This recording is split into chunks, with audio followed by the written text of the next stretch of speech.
తెలంగాణ ప్రజా ఫ్రంట్ వర్ధిల్లాలి వర్ధిల్లాలి తెలంగాణ ప్రజా ఫ్రంట్ వర్ధిల్లాలి అమర హే ఆకుల భూమయ్య సారు అమర హే ఆకుల భూమయ్య సారు అమర హే కనకాచారి సారు జోహార్ మద్దిలేటన్న జోహార్ మద్దిలేటన్న జోహార్ నిజామాబాద్ సుదర్శన్ సార్ జోహార్ బెల్లి లలిత జోహార్ వరంగల్ ఐలన్న జోహార్ ప్రజాస్వామిక తెలంగాణ కోసం అమరులైన అమరవీరులకు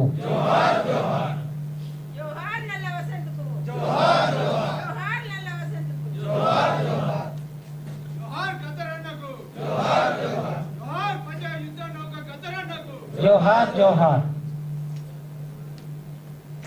ఈ కార్యక్రమానికి అధ్యక్షత వహిస్తున్న మిత్రుడు భూషణ్, వేదిక మీద ఉన్న పెద్దలు, వేదిక ముందు ఉన్న పెద్దలారా, మిత్రులారా, అందరికీ వందనాలు.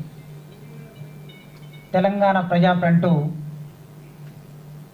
మళ్ళొక్కసారి తన సత్వాన్ని కూడగట్టుకొని 4 సంవత్సరాల తర్వాత ఒక 400-500 మందితో ఇవాళ ఇక్కడ సమావేశం అవుతున్నందుకు, ఈ సమావేశం ఏర్పాటు కావడానికి తమ శక్తిని కూడగట్టుకొని జిల్లాలన్నీ తిరిగి శిక్షణా తరగతులు పెట్టుకొని ఇలాంటి ఒక సభ జరగాలని తప్పించి సంవత్సర కాలం నుంచి ఆలోచించి ఈ రూపంలోకి తీసుకొచ్చిన మిత్రులకి అభినందనలు.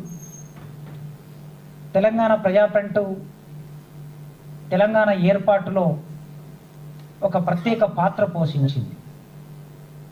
అందుకే మనువాదం నశించాలి, ప్రజాస్వామిక తెలంగాణ వర్ధిల్లాలి అనే 2 నినాదాలతో ఇవాళ ఇక్కడ సభ జరుగుతుంది. ప్రజాస్వామిక తెలంగాణ అనే భావన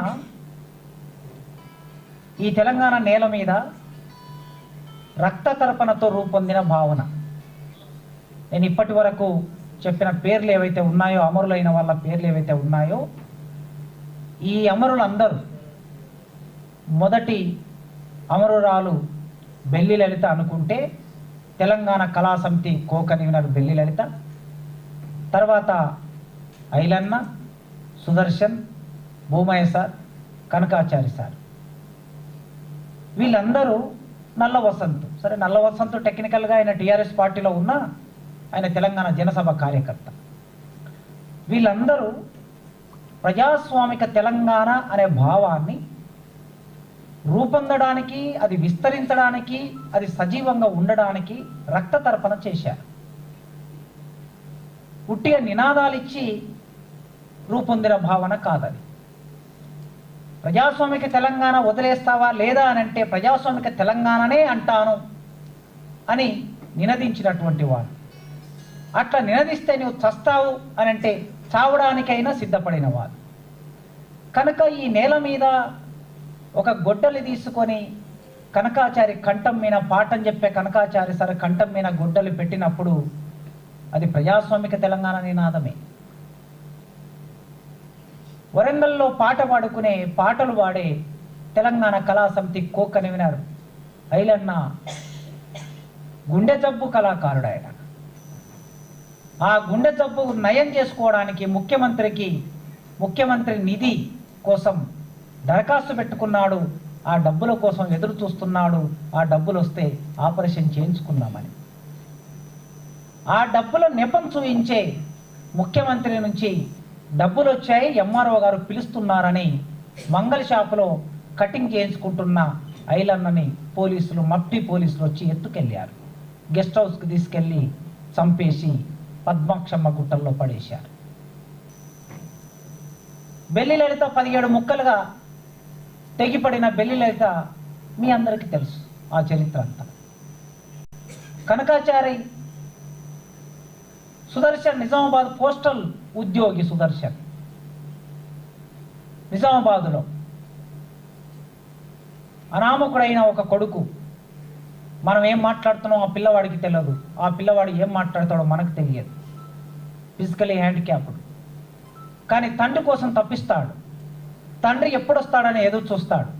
మీటింగ్కు వెళ్ళే తండ్రి మళ్ళీ తిరిగి వస్తే ఎగురుకుంటూ ఆ తండ్రి ఒడిలో వచ్చి వాలుతాడు. కానీ చర్చల పేరు మీద ఈ ప్రభుత్వం పిలిచి ఆ చర్చలు విఫలమైనప్పుడు మీరు తెలంగాణ కోసమైనా చర్చలకు రండి, ప్రభుత్వం విఫలం చేస్తుంది చర్చలని, కానీ మీరు తెలంగాణ మాట్లాడడానికి రెండో దశ, మొదటి దశ చర్చల్లో కొన్ని విషయాలు మాట్లాడాడు, రెండో దశ చర్చల్లో తెలంగాణ గురించి ప్రధాన అంశం ఉంది కనుక మీరు వాటిని మాట్లాడడానికైనా రండి అని చెప్పి మావోయిస్టులతో మాట్లాడడం కోసం వెళ్ళిన నల్ల వసంతు, సుదర్శన్ ఇద్దరు ఎన్కౌంటర్ అయ్యి శవాలుగా బయటికి వచ్చారు. ఆ బయటికి వచ్చిన ఆ శవం కోసం ఆ పిల్లవాడు ఎంతగా తప్పించాడో ప్రత్యక్షంగా చూసాం మేము. తండ్రి శవం మీద పడి గట్టిగా ఏడవను కూడా లేడు, మాటలు రావు, వినిపించదు, కేవలం తండ్రి హావభావాలను మాత్రమే అర్థం చేసుకునే పిల్లవాడు సుదర్శన్ ఆ ప్రజాస్వామిక తెలంగాణ కోసం అమరుడయ్యాడు. ఆకుల భూమయ్య గారు తెలంగాణ జనసభ ఏర్పడిన తర్వాత మొదటి కన్వీనర్, తెలంగాణ జనసభకి మొదటి కన్వీనర్. 17 మందితో రాష్ట్ర కమిటీ ఏర్పడింది. 17 మందితో ఏర్పడిన రాష్ట్ర కమిటీకి కన్వీనర్ యాసిన్ మాలిక్ ఇప్పుడు జైల్లో ఉన్నాడు, ఆయన ఆనాడు ముఖ్య అతిథి. కాళోజీ గారు అమరుడయ్యారు, ఆయన ఆనాడు ముఖ్య అతిథి. ఎంటీ ఖాన్ వేదిక మీద ఉన్నారు. వీళ్ళందరితో అంబర్పేట రాణప్రతాప్ ఫంక్షన్ హాల్లో తెలంగాణ జనసభ ఏర్పడింది.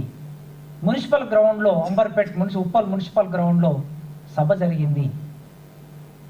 అంతటి సభకి భూమయ్య సారు నాయకుడు, దానికి అధ్యక్షుడు, ఆ తర్వాత తెలంగాణ ఉద్యమానికి నాయకుడుగా ఉన్నాడు.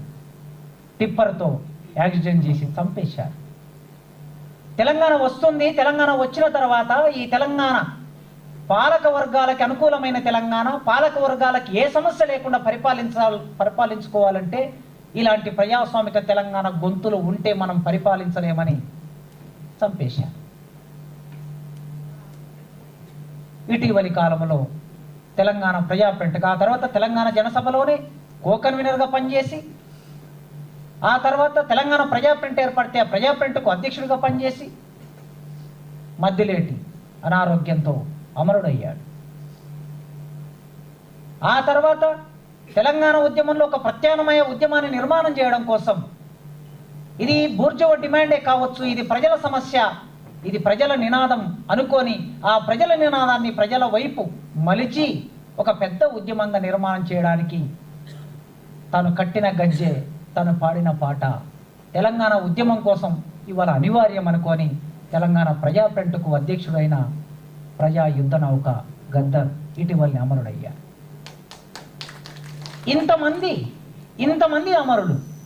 ఇంతమంది అమరులు గుర్తు చేసుకుంటే తప్ప ఇది ఈ కింద రాసిన ప్రజాస్వామిక తెలంగాణ అనేది అర్థం కాదు మిత్రులారా. ఇవాళ ప్రజాస్వామిక తెలంగాణ ఎవరు మాట్లాడుతున్నారంటే రాష్ట్ర ముఖ్యమంత్రి మాట్లాడుతున్నారు. మీరు విని ఉంటారు, అసెంబ్లీలో మాట్లాడాడు, ఎన్నికల ముందు మాట్లాడాడు, ఎన్నికల తర్వాత మాట్లాడాడు, ప్రజాస్వామిక తెలంగాణ అంటున్నాడు ఆయన. మరి ప్రజాస్వామిక తెలంగాణ అంటే దాని అర్థం ఏమిటి, దాని చరిత్ర ఏమిటి తెలిసి మాట్లాడుతున్నాడా? ఇంకోవైపు విషాదం ఏమిటంటే ప్రజాస్వామిక తెలంగాణ అని మనం అన్న రోజు దాన్ని వ్యతిరేకించిన వాళ్ళు ఇవాళ ప్రజాస్వామిక తెలంగాణ అంటున్నారు. ఈ వైచిత్రం ఏమిటో అప్పుడప్పుడు చరిత్ర ప్రహసనంగాను విషాదంగాను కొనసాగుతుంది అంటారు పెద్దలు. విషాదంగా అంటే ఈ రాష్ట్ర ముఖ్యమంత్రి అయిన ఆయన గతంలో ఇప్పుడు ముఖ్యమంత్రి అయినాక మాట్లాడుతున్నాడు, ఆనాడు వ్యతిరేకించిన వాళ్ళు మాట్లాడుతున్నారంటే దీని అర్థం మనం ఇచ్చిన డిమాండ్, నినాదం ఎంత శాస్త్రీయమైందో ఇప్పటికీ ఎప్పటికీ అది నిలిచి ఉంటుంది అనడానికి చెప్తున్న విషయం. శాస్త్రీయమైన ఆలోచన చేస్తారు ఎవరైనా. ప్రజల పట్ల ప్రేమ ఉన్నవాళ్ళు, ప్రజల నుంచి వచ్చిన వాళ్ళు, ప్రజలకు విముక్తి కావాలనుకునే వాళ్ళు ఎవరైనా సరే శాస్త్రీయ ఆలోచన చేస్తారు, శాస్త్రీయమైన ఆ డిమాండ్ను ముందుకు తీసుకొస్తారు. 1997 జూలై 3వ తారీఖు నాడు పీపుల్స్ వార్ పార్టీ డాక్యుమెంట్ విడుదల చేసింది. మీలో చాలామందికి తెలుసు. 97 జూన్లో ఆ డాక్యుమెంట్ వచ్చినప్పుడు తెలంగాణ అనే అంశం ఎజెండా మీదకి వస్తూ ఉన్నది. అప్పటికి 2 రాష్ట్రాలు ఏర్పడ్డాయి. దేవేగౌడ ప్రధానమంత్రి అయిన తర్వాత చిన్న రాష్ట్రాలు ఏర్పడ్డాయి. ఈ చిన్న రాష్ట్రాలు ఏర్పడిన తర్వాత మళ్ళొక్కసారి తెలంగాణ చర్చనీయాంశంగా ముందుకు వచ్చింది. చాలా రోజుల నుంచి తెలంగాణని కలగంటున్న పాశమన్న, ఇలాంటి కేశవరావు జాదవ్ గారు, పెద్ద మనుషులు చాలామంది ఉన్నారు. తెలంగాణ కోసమే ఒక రకంగా తెలంగాణ వాళ్ళని, ఈ పెద్ద మనుషుల్ని అంటూ ఉండేవాళ్ళు. మేము స్టూడెంట్స్గా ఉన్న రోజుల్లో 95, 96, 97 ఇట్లా ఈ సభలు జరుగుతుంటే అక్కడక్కడ వెళ్తూ ఉంటే, ప్రెస్ క్లబ్లలో వెళ్తూ ఉంటే ఆ కేశవరావు జాదవ్ గారిని, పాశమే అన్నను తెలంగాణ పిచ్చోళ్ళు అనేటోళ్ళు. వీళ్ళని తెలంగాణ అంటే ఇష్టం లేనోళ్ళు, లేదా తెలంగాణ అంటే ప్రేమ ఉన్నోళ్ళు కూడా తెలంగాణ పిచ్చోళ్ళు అంటే తెలంగాణ కోసమే మాట్లాడతారు వాళ్ళు. అట్లాంటి సందర్భంలో ఒక పార్టీ, ప్రజలు విముక్తి చేయాలనుకున్న ఒక పార్టీ తెలంగాణ అంశం ప్రజా ఆకాంక్షగా ముందుకు వచ్చినప్పుడు ఏం చేస్తుంది? ఆలోచిస్తుంది. కమ్యూనిస్టు పార్టీలు ఐడియాలజికల్గా తెలంగాణకు వ్యతిరేకం. మార్క్సిజం ఏం చెప్తున్నది? ఇట్లాంటి బూర్జువా డిమాండ్లు ముందుకు వచ్చినప్పుడు తెలంగాణ, ప్రత్యేక తెలంగాణ అనేది ఒక బూర్జువా డిమాండ్, జాతుల సమస్య అనేది ఒక బూర్జువా డిమాండ్, రిజర్వేషన్ అనేది ఒక బూర్జువా డిమాండ్, రాజ్యాంగం అనేది ఒక బూర్జువా డిమాండ్, ఒక బూర్జువా అంశం. ఇవన్నీ కూడా ఇది మార్క్సిజం తాత్వికంగా దీని అవగాహన అర్థం చేసుకుంటే, లోతుగా మార్క్సిజాన్ని చదివితే మార్క్సిజం అర్థంలో ఇవన్నీ బూర్జువా డిమాండ్లే, మధ్యతరగతి డిమాండ్లే. కానీ ఇందులో ప్రజాస్వామిక ఆకాంక్షలు కూడా ఉంటాయి. బూర్జువాలకు ఉపయోగపడే డిమాండ్లో కూడా ప్రజాస్వామిక ఆకాంక్షలు ఉంటాయి. ఈ ప్రజాస్వామిక ఆకాంక్షలు ఉంటాయని ప్రత్యేక తెలంగాణలో ప్రజారాజ్యం, తెలంగాణలో ప్రజారాజ్యం, ఇది 69 తెలంగాణ ఉద్యమం ఆగిపోయినప్పుడు ఆనాడు కమ్యూనిస్టు పార్టీ ఏ వైఖరి తీసుకోవాలి? బూర్జువా డిమాండ్ అని దీన్ని వ్యతిరేకించారు కమ్యూనిస్టులు అందరూ. సిపిఐ, సిపిఎం, ఎంఎల్ పార్టీ ఏర్పడింది. ఎంఎల్ పార్టీ ఏర్పడిన తర్వాత మరి ఎంఎల్ పార్టీలో దీన్ని ఎవరైనా సపోర్ట్ చేశారా? ఎంఎల్ పార్టీలో చాలా గ్రూపులు ఉన్నాయి. పైలా వాసుదేవరావు గ్రూప్ ఉంది, చంద్రపుల్లారెడ్డి గ్రూప్ ఉన్నది, తరిమెల్ల నాగిరెడ్డి గ్రూప్ ఉంది, పీపుల్స్ వార్ ఉంది. ఇన్ని గ్రూపులు ఉన్నాయి. ఇన్ని గ్రూపుల్లో తెలంగాణను సపోర్ట్ చేసిన వాళ్ళు ఎవరైనా ఉన్నారా?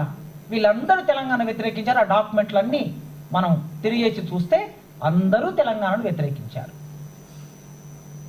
ఎందుకు అంటే ఇది కార్మిక వర్గ ప్రజలని చీలుస్తుంది, విభజన తీసుకొస్తుంది. ఆంధ్రలో ఉండే కార్మిక వర్గ ప్రజలు, తెలంగాణలో ఉండే కార్మిక వర్గ ప్రజల మధ్యన వైరుధ్యం సృష్టిస్తుంది. కనుక ఇది సామ్యవాద విప్లవానికి ఆటంకంగా ఉంటుందని డాక్యుమెంట్లలో రాసుకున్నారు అందరు. ఓకే, అయిపోయింది. జయేంద్ర ఉద్యమం వచ్చిందట. ఇక్కడ ప్రత్యేక తెలంగాణ ఉద్యమం, అటు జయేంద్ర ఉద్యమం వచ్చినప్పుడు అప్పుడు ఇంకా పీపుల్స్ వార్ పార్టీ ఏర్పడలేదు. కొండపల్లి సీతారామయ్య గారు రాష్ట్ర విభజనోద్యమం మార్క్సిజం అని ఒక వ్యాసం రాశారు. 72లో వచ్చయింది. రాష్ట్ర విభజనోద్యమం మార్క్సిజం. మీరు ఆ వ్యాసాన్ని జాగ్రత్తగా చదవండి, అందుబాటులో ఉంది. ప్రజాస్వామిక తెలంగాణ చారిత్రక పత్రాలు అని నడుస్తున్న తెలంగాణ తరఫున మేము పుస్తకం వేశాం. ఎక్కడన్నా ఉంటే చదవండి. నా ఇంట్లో ఉన్న పుస్తకాలన్నీ ఎత్తుకపోయింది, ఇప్పుడు అది అందుబాటులో లేదు, మళ్ళీ రీప్రింట్ అయ్యాలి. ఆ పుస్తకంలో స్పష్టంగా ఏం చెప్పాడంటే ప్రత్యేక తెలంగాణ అనేది బూర్జువా డిమాండే, కానీ ప్రత్యేక తెలంగాణలో కార్మిక వర్గ ప్రయోజనాలు ఉన్నాయి. కార్మిక వర్గ ప్రయోజనాలు ఉన్న చోట కార్మిక వర్గం గురించి తప్పించే పార్టీ ఆ ఉద్యమంలోకి ప్రవేశించాలి. ప్రవేశించి బూర్జువాల నాయకత్వంలో ఉద్యమం నడవకుండా కార్మిక వర్గ నాయకత్వంలోకి ఆ ఉద్యమాన్ని మళ్లించాలి అనేది ఆ వ్యాసం సారాంశం. ఫస్ట్ టైం ఒక మార్క్సిస్టు, ఒక రెవల్యూషనరీ ప్రత్యేక తెలంగాణ ఉద్యమం మీద ఒక స్పష్టమైన అవగాహన ఇచ్చాడు. ఆ అవగాహన బేస్ చేసుకొని చెరబండరాజు తెలంగాణలో ప్రజారాజ్యం అని కవిత రాశాడు. ఇక ఆ తర్వాత సరే తెలంగాణ ఉద్యమం చర్చనీయాంశం కాకుండా పోయింది. ఎన్టీ రామారావు వచ్చాడు, చంద్రబాబు నాయుడు వచ్చాడు. చంద్రబాబు నాయుడు వచ్చిన తర్వాత మళ్ళీ ఎజెండా మీదకి వచ్చింది. వచ్చినప్పుడు మళ్ళీ అదే people's war party Kondapalli Sitaramayya గారు ఇచ్చిన అవగాహనతో 97 జూన్లో తన డాక్యుమెంట్ విడుదల చేసింది. ఆ డాక్యుమెంట్ విడుదల చేస్తూ ప్రత్యేక తెలంగాణ ప్రజాస్వామిక ఆకాంక్షలు అని డాక్యుమెంట్ పేరు. ఆ డాక్యుమెంట్లో చాలా స్పష్టంగా ఇక్కడ ప్రజాస్వామిక ఆకాంక్ష, ప్రత్యేక తెలంగాణ రాష్ట్రం అంటే బూర్జువాల కోసం వచ్చే రాష్ట్రం కాదు. ప్రత్యేక తెలంగాణ అంటే ప్రజాస్వామిక ఆకాంక్ష. కనుక ప్రజాస్వామిక ఆకాంక్ష కోసం ప్రజా శ్రేయోభిలాషులందరూ ఉద్యమంలో పాల్గొనాలి, దానికి కార్యరంగం, కార్యరూపం, నిర్మాణ రూపం కూడా ఇవ్వాలి అని అట్లా తెలంగాణ జనసభ ఒక నిర్మాణ రూపంగా బయటకు వచ్చింది. ఈ తెలంగాణ జనసభ రావడానికి ముందు చాలా ప్రక్రియ జరిగింది. 97 మార్చిలో చూడండి, 97 మార్చి అప్పటికి ఇంకా డాక్యుమెంట్ రాలేదు, పీపుల్స్ పవర్ పార్టీ డాక్యుమెంట్ రాలేదు. మార్చి 7-8 తారీఖుల్లో యాదన్న కూడా సభలో ఉన్నారు, మేము స్టూడెంట్స్గా పాల్గొన్నాం. ఆ సభలో భువనగిరి డిక్లరేషన్ వచ్చింది.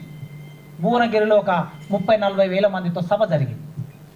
అమ్మా తెలంగాణమా ఆకలి కేకల గానమా అనే గద్దర్ పాట ఆ వేదిక మీద ఆవిష్కరించబడింది.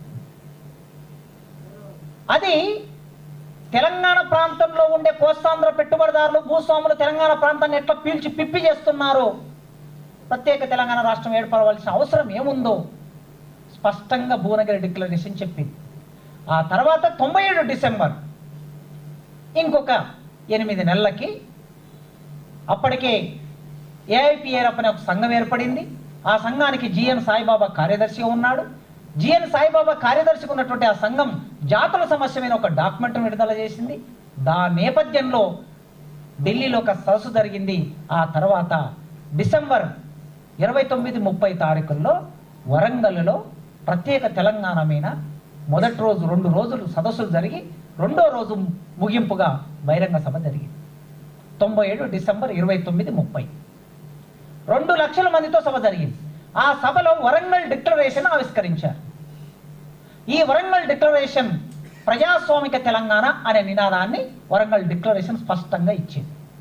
జూన్లో పీపుల్స్ పవర్ డాక్యుమెంట్ వచ్చింది. డిసెంబర్లో ఏఐపిఆర్ఎఫ్ సభ జరిగింది. ఆ సభలో వరంగల్ డిక్లరేషన్ ప్రకటించారు. ఆ తర్వాత 98 జూలైలో తెలంగాణ జనసభ ఏర్పడింది. ఈ మొత్తానికి థ్రెడ్ ఏమిటంటే ఒక దారం, ఈ మొత్తానికి దారం కొనసాగింపు ప్రజాస్వామిక తెలంగాణ అనే దారం. ఏ సభ జరిగినా, ఏ డిక్లరేషన్ వచ్చినా ప్రజాస్వామిక తెలంగాణ. ఈ ప్రజాస్వామిక తెలంగాణ అనే నినాదం ఇట్లా ముందుకు వచ్చినప్పుడు తెలంగాణ స్టూడెంట్ ఫ్రంట్ అని మేము ఏర్పాటు చేసుకొని పోచంపాడులో శిక్షణ తరగతులు పెట్టుకున్నాం. ఒక 3 రోజులు నిజామాబాద్ జిల్లా పోచంపాడులో విద్యారంగం మీద మాట్లాడమని జయశంకర్ గారిని పిలిచాం. నర్ర పురుషోత్తం గారు పౌరకుల సంఘంలో పనిచేసేవారు. నర్ర పురుషోత్తం గారు జయశంకర్ గారిని కారులో హైదరాబాద్ నుంచి అక్కడికి తీసుకొచ్చారు. తీసుకొచ్చిన తర్వాత ఆయన ఒక 2-3 గంటలు క్లాస్ చెప్పాడు. చెట్ల కింద కూర్చోబెట్టి క్లాస్ చెప్పాడు. చెప్పిన తర్వాత చివరికి ఆయన ఒక మాట అన్నాడు, తెలంగాణ వస్తుందనే నమ్మకం నాకు లేకుండే, కానీ ఇప్పుడు తెలంగాణ వస్తుందనే నమ్మకం ఏర్పడింది. ఎందుకు ఏర్పడిందంటే ఈ మొత్తం తెలంగాణ మీద ప్రజల మీద బలమైన పట్టు ఉన్న ఒక విప్లవోద్యమం తెలంగాణ కోసం పూనుకున్నది కనుక తెలంగాణ ఏర్పడుతుందనే నమ్మకం నాకు ఏర్పడింది అన్నాడు. అని ఇంకో మాట కొనసాగింపు ఏమన్నాడంటే ప్రజాస్వామిక తెలంగాణ అని అనుకుంటే బాగుంటుంది అన్నాడు. నేను వెంటనే ఏం సార్ అట్లా చెప్తున్నారు, మేము మా నినాదమే ప్రజాస్వామిక తెలంగాణ కాదు సార్ అని అంటే విద్యార్థులు అందరి ముందు మాట్లాడాడు ఆయన. అయ్యా, ప్రజాస్వామిక తెలంగాణ అనడంలో బాగానే ఉంది మీరు అంటున్నారు, కానీ ప్రభుత్వం ఏం చేస్తుందంటే ఆనాడు పీపుల్స్ పవర్ పార్టీ నూతన ప్రజాస్వామిక విప్లవం వల్ల లక్ష్యం, నూతన ప్రజాస్వామిక విప్లవం అని పీపుల్స్ పవర్ పార్టీ చెప్తుంది కనుక దాన్ని ఇంకో రూపం మార్చి మీరు ప్రజాస్వామిక తెలంగాణ అంటున్నారు అని ప్రభుత్వం అంటది. ప్రభుత్వం అనడం మాత్రమే కాదు, ఇది తెలంగాణకు ఒక అడ్డంకిగా మారిపోతుంది. కొన్ని పార్టీలు తెలంగాణ మాకు ఇష్టం లేదని ఎట్లంటున్నారు, మీరు తెలంగాణ కోసం పనిచేస్తూ తెలంగాణకి అడ్డంకిగా మారే ప్రమాదం ఏర్పడుతుంది, కనుక ప్రజాస్వామిక తెలంగాణ అనే నినాదం ఇవ్వకండి అన్నాడు. అంటే అది మా జీవధాతువు సార్. ఎవరు ఎన్ని సమస్యలు సృష్టించినా, ఎవరికి ఇష్టం ఉన్నా ఎవరికి ఇష్టం లేకపోయినా ప్రజాస్వామిక తెలంగాణ అనేది మా నినాదం. ఆ మాట మాట్లాడకపోతే ఇక మేము పనిచేయాల్సిన అవసరం లేదు కదా. తెలంగాణ వస్తుంది, ఇవాళ రేపో ఎవరి నాయకత్వం తెలంగాణ వస్తుంది, కానీ ప్రజాస్వామిక భావాలని, ఆలోచనల్ని, విలువల్ని మేము ప్రోధి చేయాలి, సమాజంలో ప్రచారం చేయాలి, సమాజంలో సజీవంగా ఉంచాలి, అది మా బాధ్యత. ఆ తర్వాత యూనివర్సిటీలో మేము ప్రజాస్వామిక తెలంగాణ అని బ్యానర్ కడితే మాకు సరిగ్గా ఎదురుగా టీఆర్ఎస్వి తెలంగాణ రాష్ట్ర సమితి విద్యార్థి విభాగం సిద్ధాంతాలు రాద్ధాంతాలు లేని భౌగోళిక తెలంగాణ కావాలి అని ఆ బ్యానర్కి ఎదురుగా ఇంకో బ్యానర్ కట్టారు. సిద్ధాంతాలు రాద్ధాంతాలు లేని భౌగోళిక తెలంగాణ కావాలి. సరే, పోరాటం నడుస్తూ ఉన్నది. ఎవరి పద్ధతిలో వాళ్ళు పనిచేస్తున్నారు. టీఆర్ఎస్ పార్టీ ఏర్పడింది. ఏర్పడిన తర్వాత 2009 ప్రకటన దగ్గరికి వస్తాను నేను. ఈ 2009కి ముందు ఎన్నికల ఊబిలోకి పడిపోయే తెలంగాణ అంశం. ఎమ్మెల్యేలు గెలిపించడం, ఎంపీలు గెలిపించడం, రాజీనామా చేయటం, మళ్ళా ప్రజాభిప్రాయంలోకి వెళ్ళటం, రాజీనామా చేయటం, మళ్ళీ ప్రజాభిప్రాయంలోకి వెళ్ళటం. ఇది కానప్పుడు వెళ్ళి ఇంట్లో కూర్చొని యజ్ఞాలు చేయటం, యాగాలు చేయటం, ఇది నడుస్తుంది. ఇదంతా నడుస్తున్నప్పుడు ఏం చేయాలి తెలంగాణ కోసం? తెలంగాణ జనసభలో తీవ్రమైన నిర్బంధం వచ్చింది. 5-6 మంది అమరులు అయ్యారు. ఆ పేరు మీద పనిచేసే పరిస్థితి లేదు. విద్యార్థులను చంపేశారు, కళాకారులను చంపేశారు, నాయకులను చంపేశారు. ఏం చేయాలో అర్థం కాలేదు. అప్పుడు మళ్ళీ పాశమన్న నాయకత్వంలో మళ్ళీ ఇవే శక్తులు జనసభ పేరు మీద కాకుండా తెలంగాణ ఐక్య కార్యాచరణ కమిటీ అనేది ముందుకొచ్చింది. ఆయనే కన్వీనర్ దాన్ని, తెలంగాణ ఐక్య కార్యాచరణ కమిటీ. ఈ తెలంగాణ ఐక్య కార్యాచరణ కమిటీని మొత్తం తెలంగాణ వ్యాప్తంగా విస్తృతం చేసిన వాడు గద్దర్. గద్దర్ లేకుండా మాట్లాడుకోలేము. మన ఇష్టాయిష్టాలు వేరు ఉండొచ్చు, కానీ ఒక చరిత్రనే చెప్పాలి. గద్దర్ మీద మనకు ఎంత కోపమైన ఉండొచ్చు వ్యక్తిగతంగా. నాకేం కోపం లేదు ఆయన మీద, కానీ ఎవరికైనా ఉండొచ్చు. ఉండడంలో న్యాయం కూడా ఉంది. కానీ ఒక చరిత్రకైన సాక్ష్యం, ఒక చరిత్రకైన నాయకుడు, దాన్ని అట్లే చెప్పాలి మనం. ప్రజా సంఘాల మీద తీవ్రమైన నిర్బంధం వచ్చింది. చర్చలు విఫలమయ్యాయి. రాజశేఖర రెడ్డి నయమును ఎగదోశాడు, ఫోన్లు చేసి బెదిరిస్తున్నాడు, హిట్లిస్టు ప్రకటిస్తున్నాడు, ఒకరొకరిని చంపాలని పేర్లు రోజు పేపర్లో వస్తున్నాయి, ఏ జిల్లాకు పోతే ఆ జిల్లాలో. అట్లాంటి స్థితిలో ఇటు కేసీఆర్ ఇంట్లో పడుకున్నాడు, ఎన్నికల్లో ఓడిపోయారు. ఈ స్థితి ఉన్నప్పుడు తెలంగాణ అనేది మరుగున పడిపోయే పరిస్థితి ఏర్పడింది. ఏర్పడినప్పుడు మళ్ళీ ఇట్లాంటి వాళ్ళు కూడుకొని ముందుకొచ్చి గ్రామాల్లోకి వెళ్ళాలంటే ఎట్లా వెళ్ళాలి? శాంతి యాత్ర దాని పేరు. శాంతి యాత్ర గద్దరన్న పెట్టింది. శాంతి యాత్ర పేరు మీద బెల్లంపల్లి నుంచి మనుగూరు వరకు యాత్ర మొదలైంది. ఈ యాత్రలో ఎన్ని సభలు జరిగాయో చూడండి మీరు, లక్షలాది మంది. బెల్లంపల్లిలో జోహార్ జోహార్, బెల్లంపల్లిలో, కొత్తగూడెంలో, ఎక్కడ పోతే అక్కడ గోదావరి కనిలో 60,000 మంది, 70,000 మంది, 1,00,000 మంది ఎవరు కూడగట్టారు? వస్తున్నారు అంతే. సభ అంటే సభకు వస్తున్నారు, కళాకారులు పాడుతున్నారు. అట్లా ఒక చలనం మొదలైంది. తెలంగాణ ఐక్య కార్యాచరణ కమిటీ పేరు మీద చలనం మొదలైంది. ఆ చలనానికి కారణం మళ్ళీ మనమే. ఆ చలనం మొదలైన తర్వాత అక్కడి నుంచి సరే 2009 మీ అందరికీ తెలుసు, రాజశేఖర రెడ్డి చనిపోవడంతో మళ్ళీ ప్రధాన అంశంగా తెలంగాణ ముందుకు రావటం, ఉద్యోగులు సిద్దిపేటలో సభ, ఆ సభ తర్వాత కేసీఆర్ అరెస్టు, ఆయన ఖమ్మం జైల్లో ఆయన తాగినటువంటి ద్రవ పదార్థం, ఇదంతా మీకు తెలుసు. ఆ తర్వాత సోనియా గాంధీ ప్రకటన, ఆ ప్రకటన మనం వెనక్కిపోయిన తర్వాత ఏం చేయాలి? ప్రకటన వచ్చింది, వెనక్కి వెళ్ళిపోయింది. విద్యార్థి జేఏసీ ఏర్పడింది, రాజకీయ జేఏసీ ఏర్పడుతుంది. రాజకీయ జేఏసీ ఏర్పడినప్పుడు అందరూ వెళ్ళారు. భూమయ్య సార్ను పిలిచారు, గద్దను పిలిచారు, మందకృష్ణను పిలిచారు, అన్నను పిలిచారు. అందరు ఉన్నారు, కోదండరామ్ గారు ఉన్నారు, అందరు ఉన్నారు అక్కడ. బెల్లయ్య నాయకులు, అన్ని సంఘాల వాళ్ళు ఉన్నారు. మధ్యలో కోదండరామ్ గారు ఉన్నారు, అటు జానారెడ్డి ఉన్నాడు, ఇటు కేసీఆర్ ఉన్నాడు. వీళ్ళు ఒకటే చెప్పారు, రాజకీయ నాయకులతో సంబంధం లేకుండా జేఏసీ ఏర్పాటు చేసుకుందాం అనే డిమాండ్ ఆకల భూమయ్య గారు లేసి మాట్లాడారు. రాజకీయ పార్టీలు మనల్ని తమకు అనుకూలంగా మలుచుకుంటాయి కనుక రాజకీయ పార్టీలు లేకుండా ఒక ప్రజా ఉద్యమాన్ని నిర్మాణం చేద్దాం. రాజకీయ పార్టీల అవసరం మేరకి వారి ఆయా సందర్భాల్లో ఉపయోగపడతారు, సహాయం చేస్తారు. అంత మేరకి వాళ్ళు మనం కలిస్తే ఏమవుతుందంటే రాజకీయ ఎత్తుగడలు మారిపోతాయని భూమయ్య గారు చాలాసేపు మాట్లాడు, మందకృష్ణ గారు అదే మాట్లాడు, గద్దరన్న అదే మాట్లాడారు.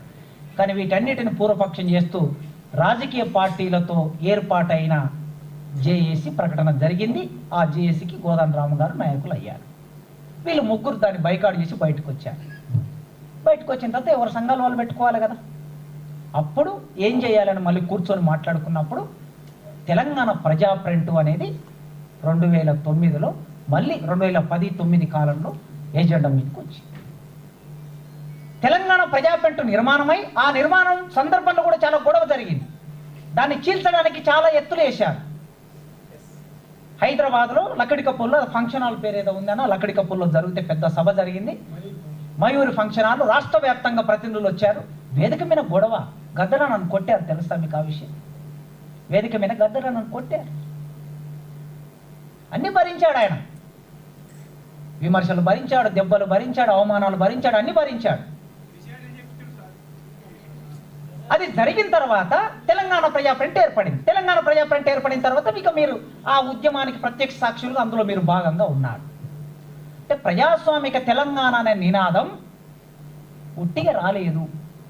ఈ చరిత్ర అంతా ఇవాళ ఈ నినాదాన్ని ఎన్నికల ముందు 2 విషయాలు ఈ రాష్ట్ర ముఖ్యమంత్రి గారు మాట్లాడారు, రిపీటెడ్గా మాట్లాడారు.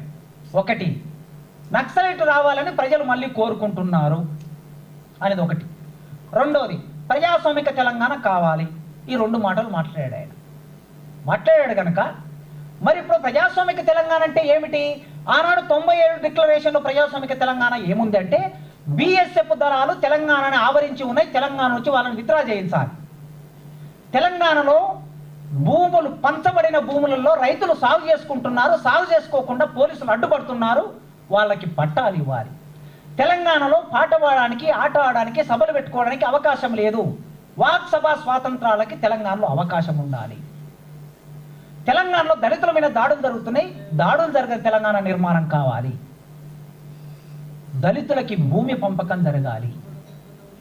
విశ్వవిద్యాలయాలు, విద్యారంగం తెలంగాణలో 50-60 సంవత్సరాలుగా నిర్లక్ష్యానికి, వివక్షకి గురైన విశ్వవిద్యాలయాల్ని, విద్యారంగాన్ని పునర్జీవింప చేయాలి. వ్యవసాయ పంట పొలాలకి నీరును మళ్లించాలి. ఇందులో ఎక్కడ పీపుల్స్ వార్ పార్టీకి సంబంధించిన నినాదాలు లేవండి. ఇవన్నీ ప్రజల డిమాండ్. ప్రజాస్వామిక తెలంగాణ అంటే ఏమిటంటే ఇప్పుడు నేను చెప్పిన విషయాలన్నీ ప్రజాస్వామిక తెలంగాణ అని అర్థం. ఇక్కడ ఏమి నూతన ప్రజాస్వామిక విప్లవం లేదు. నూతన ప్రజాస్వామిక విప్లవం అనేది ఉట్టిగా రాదు. బూర్జ ఉద్యమం ద్వారా రాదు, వర్గ పోరాటం ద్వారానే వస్తుంది. అది వర్గ పోరాటం సక్సెస్ అయినప్పుడు నూతన ప్రజాస్వామిక విప్లవం సక్సెస్ అవుతుంది.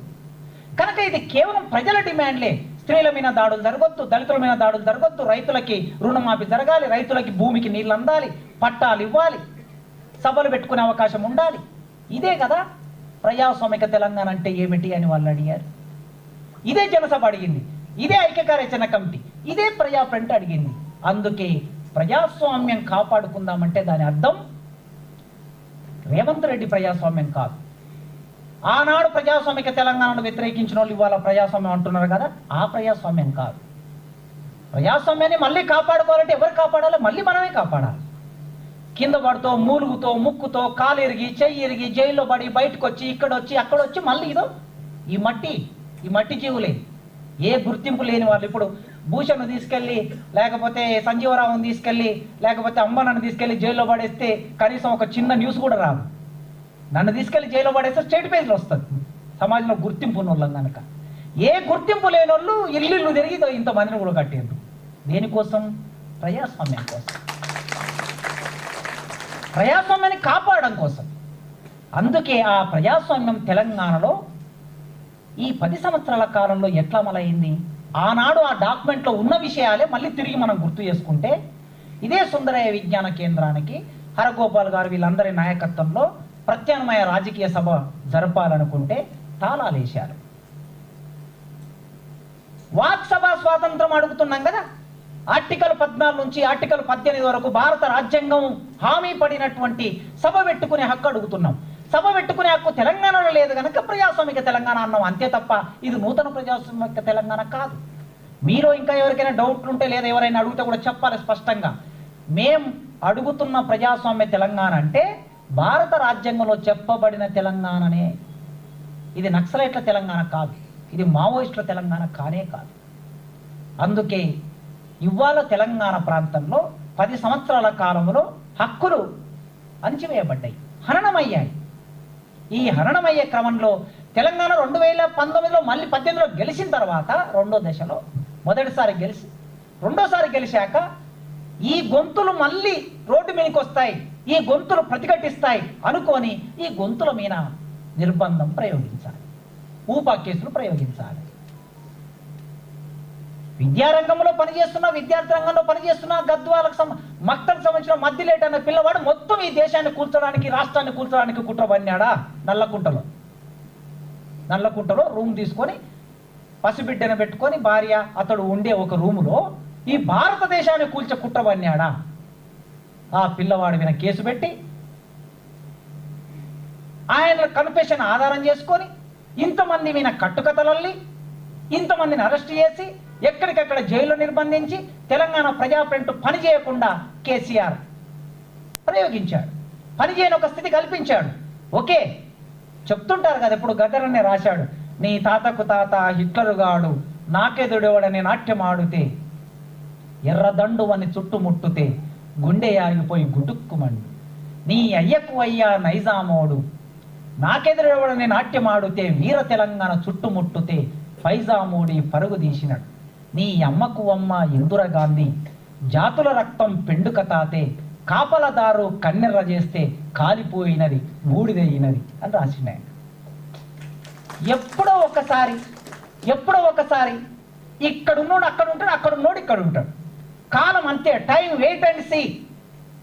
చూస్తూ ఉండాలి. కొన్ని ప్రశ్నలకి, కొన్ని అంశాలకి కాలమే సమాధానం చెప్తూ ఉంటుంది, స్లోగా సమాధానం చెప్తూ ఉంటుంది. ఎగిరెగిరి పడకూడదు ఎప్పుడు కూడా.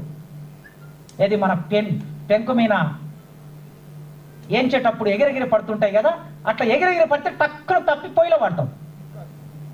ఓపిక ఉండాలి, పొయ్యిలో పడే స్థితి తెచ్చుకోకూడదు. అందుకోసమే ఎగిరెగిరి పడి ఇప్పుడు ఎక్కడున్నారు, ఇంత నిర్బంధాన్ని ప్రయోగిస్తే మళ్ళీ తిరిగి ఏదో సందర్భంలో ఏదో పద్ధతిలో వస్తారు కదా. ప్రజల మీద ప్రేమ ఉన్న వాళ్ళు, ప్రజల వైపు పోరాడాలనుకున్న వాళ్ళు నిలబడతారు. ఆ నిలబడే క్రమంలోనే ఇవాళ మనం ఇక్కడ కూర్చున్నాం.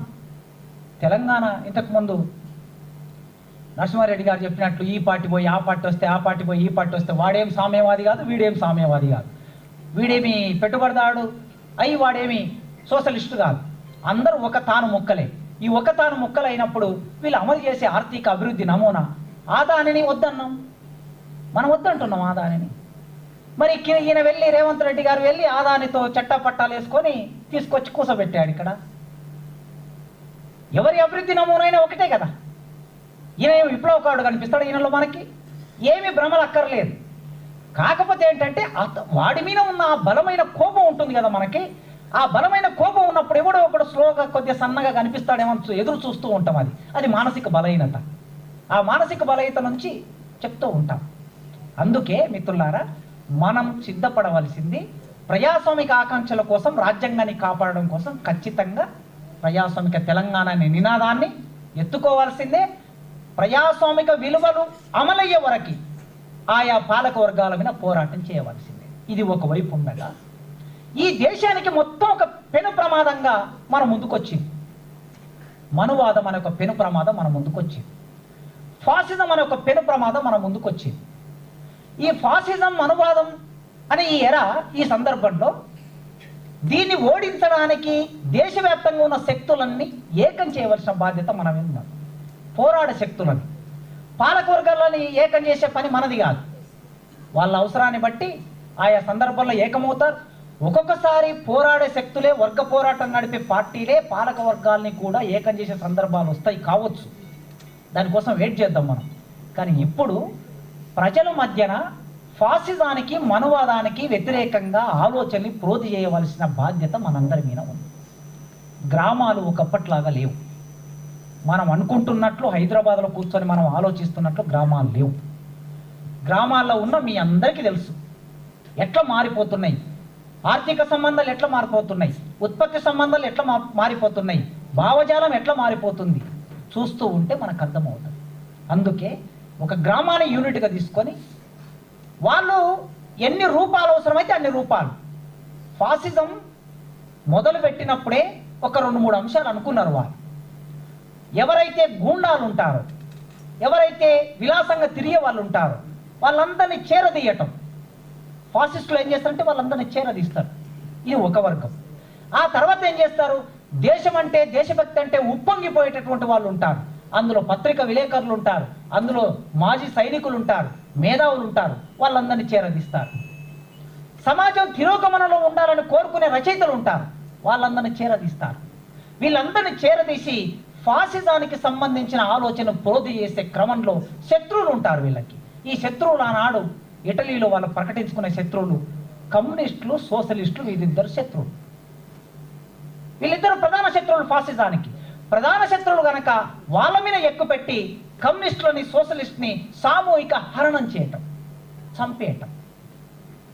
సరిగ్గా ఇటలీలో, జర్మనీలో ఏదైతే అమలు చేశారో, మూంజ్ అనే ఒక హిందూ మహాసభ నాయకుడు, హిందూ మహాసభ ఏర్పడినప్పుడు, ఆర్ఎస్ఎస్ తర్వాత హిందూ మహాసభ ఏర్పడి దానికి నాయకుడు మూంజ్, గోల్వాల్కర్, వీళ్ళందరూ ఇటలీ, జర్మనీ సందర్శించి ఆ ఇటలీ, జర్మనీలో జాతీయవాదాన్ని ఎట్లా పెంపొందించారో చూసి పరిశీలించి మళ్ళీ తిరిగి ఇక్కడికి వచ్చి వీళ్ళు పుస్తకాలు రాశారు.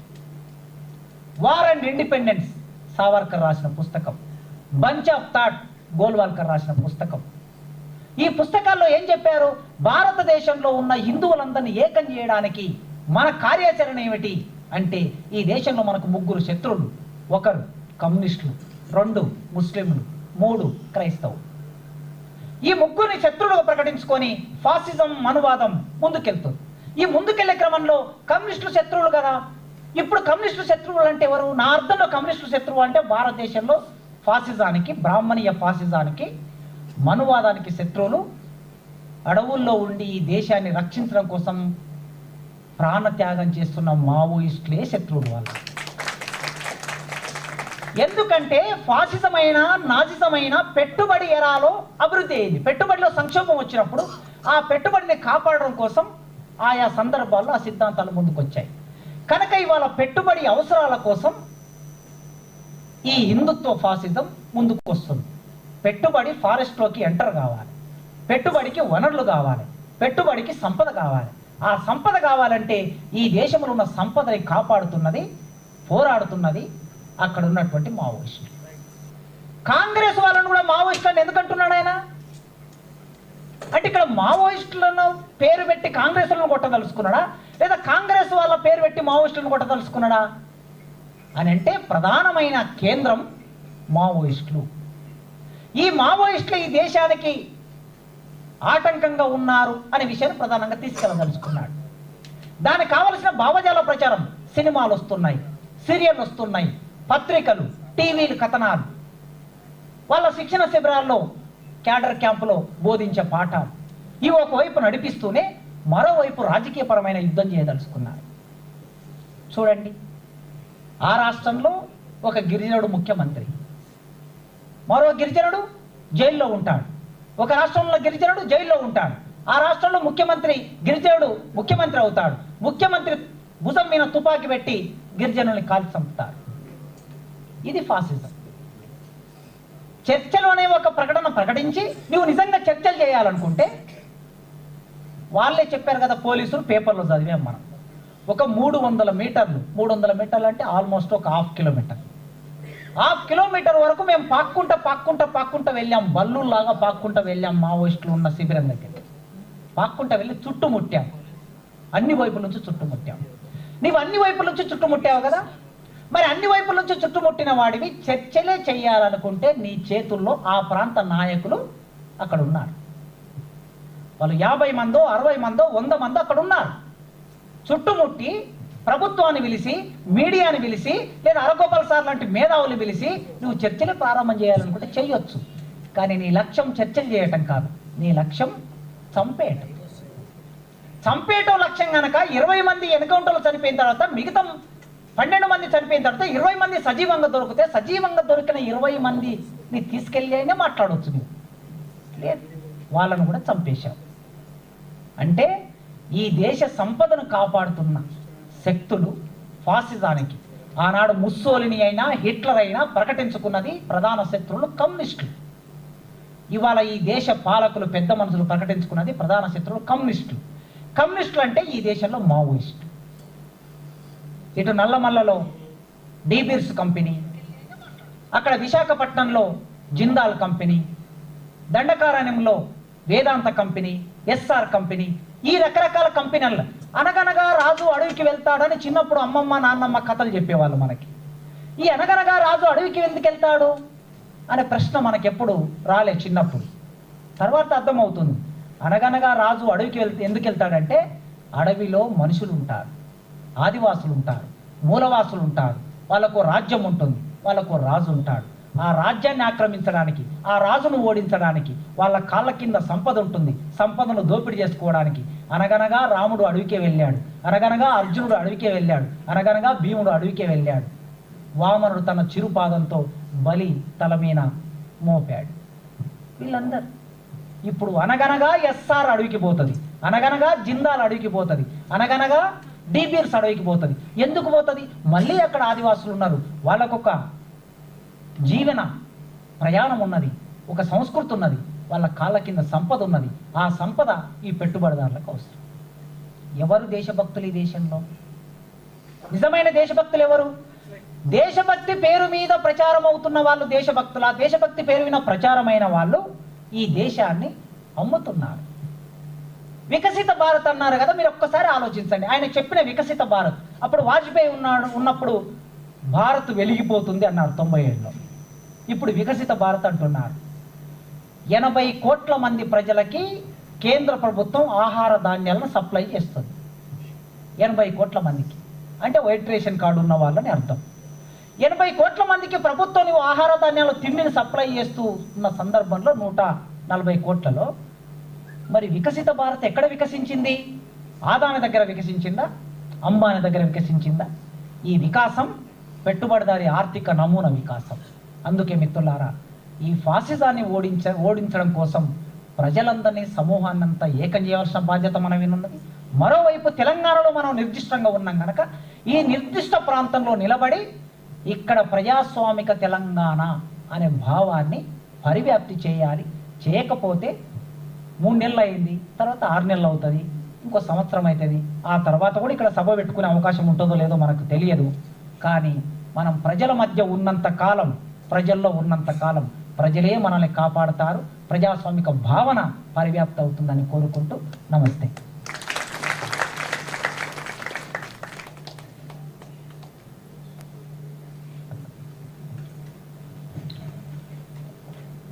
ప్రజాస్వామిక తెలంగాణ కోసం